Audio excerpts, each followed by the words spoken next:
हमने कहा कि उन 50 साल में जितने भी गवर्नर के भाषण हुए हैं सबको ही एक पुस्तक के रूप में तैयार किया जाए, ग्रंथ बनाया जाए और आज सभी लाइब्रेरीज में वो ग्रंथ अवेलेबल है।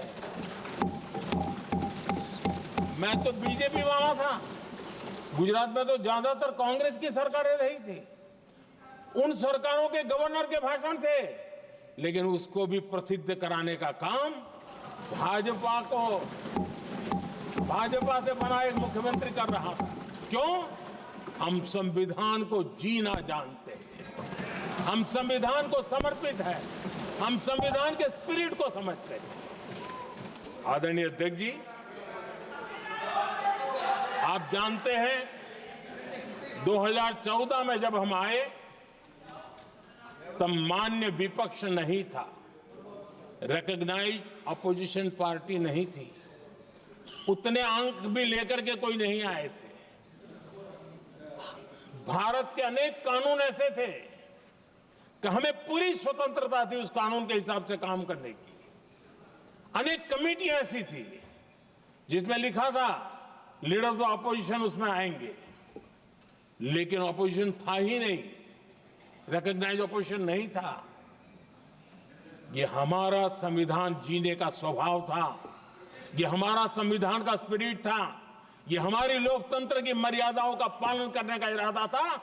हमने तय किया कि भले मान्य विपक्ष नहीं होगा, रिकॉग्नाइज अपोजिशन नहीं होगा, लेकिन जो सबसे बड़े दल का सब नेता है उसको मीटिंगों में बुलाएंगे।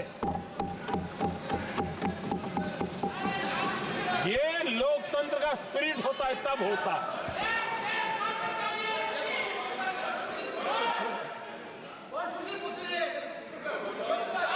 चुनाव आयोग की कमेटियां, आदरणीय अध्यक्ष जी, पहले तो प्रधानमंत्री फाइल करके निकालते थे।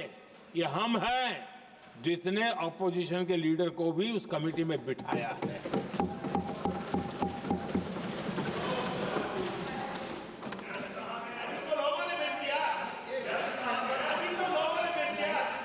और हमने इसके लिए कानून भी बनाया और आज विधिवत रूप से इलेक्शन कमीशन बनेगा तो अपोजिशन लीडर भी उसके निर्णय की प्रक्रिया में हिस्सा होंगे। ये काम हम करते हैं और ये मैंने पहले ही कहा, हम इसलिए करते हैं कि हम संविधान को जीते हैं। आदरणीय अध्यक्ष जी, दिल्ली में आपको कई स्थान ऐसे मिलेंगे जहां कुछ परिवारों ने अपने म्यूजियम बना करके रखे हुए हैं।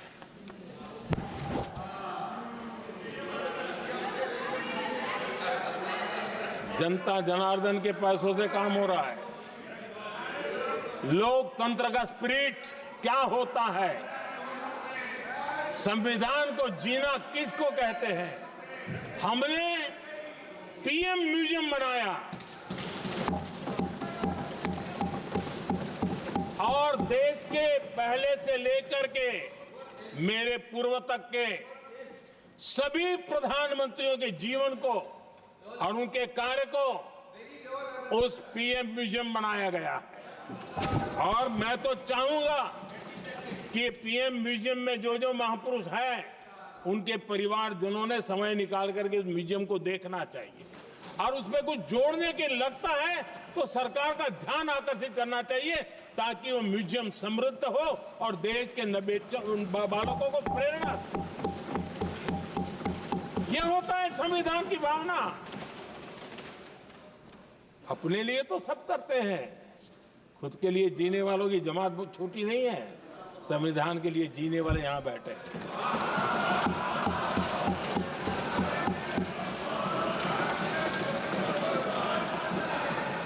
आदरणीय अध्यक्ष जी, जब सत्ता सेवा बन जाए तो राष्ट्र निर्माण होता है। जब सत्ता को विरासत बना दिया जाए तब लोकतंत्र खत्म हो जाता है।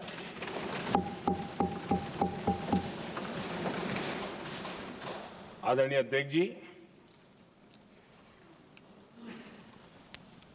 हम संविधान की भावना को लेकर के चलते हैं।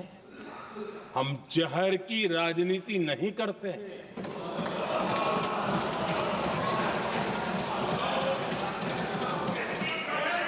हम देश की एकता को सर्वोपरि रखते हैं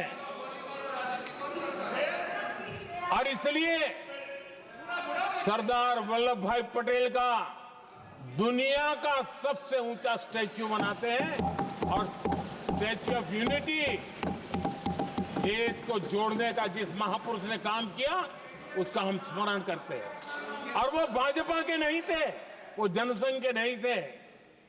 हम संविधान को जीते हैं, इसलिए इस सोच से आगे बढ़ते हैं।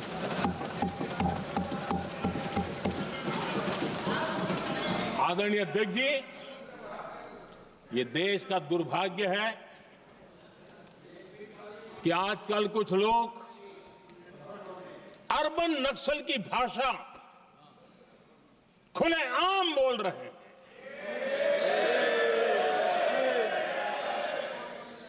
और अर्बन नक्सल जिन बातों को बोलते हैं, इंडियन स्टेट के सामने मोर्चा लेना, ये अर्बन नक्सल की भाषा बोलने वाले, इंडियन स्टेट के खिलाफ लड़ाई की घोषणा करने वाले न संविधान को समझ सकते हैं, न देश की एकता को समझ सकते हैं।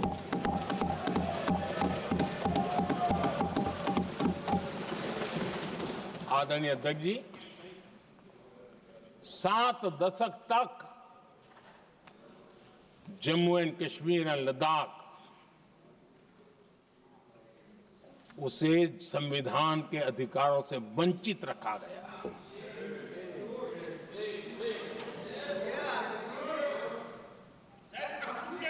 यह संविधान के साथ भी अन्याय था और जम्मू कश्मीर और लद्दाख के लोगों के साथ भी अन्याय था। हमने आर्टिकल 370 की दीवार गिरा दी।